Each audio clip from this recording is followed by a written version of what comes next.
এই ভিডিওটি को प्रथम संपूर्ण देखु।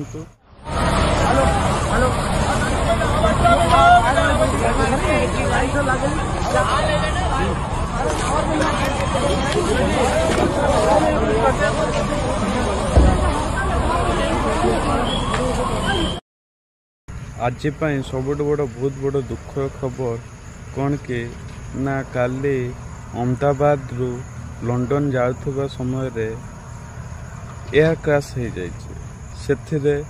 204 जन लोक मृत्युवरण करिसंते आउ जणिए लोक बंची जाइए। से जड़े लोक बंची जाइए से भगवान जहाँ कहते भगवान चाहिए किसी हेनी, भगवान चाहिए सबकि हम।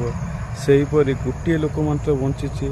204 जन लोक मृत्युवरण करिसंते, 50 रु अधिक लोक आहत अच्छा। आउ किछि जो अच्छा से मानकर कौन हम कौन ना एपर्यंत किसी कही पारुनी। सब दुखद खबर कौन ना एत बड़ क्रैश केमिति हैला, काहींकि हैला। एबे इंडिया पाकिस्तान युद्ध सरी, युद्ध ऑपरेशन सिंदूर जो हैला से एयर स्ट्राइक हैला। ता परवर्ती किछि 15-20 दिन जाइनी एबे एयर क्रैश हैला। ता आगुरु ट्रेन रे किसी जगह निया लगी जाइथिला। तो एमिति हेबार कारण कौन, काहींकि होउछि, सेति पय तदंत करिया दरकार आम सरकार को।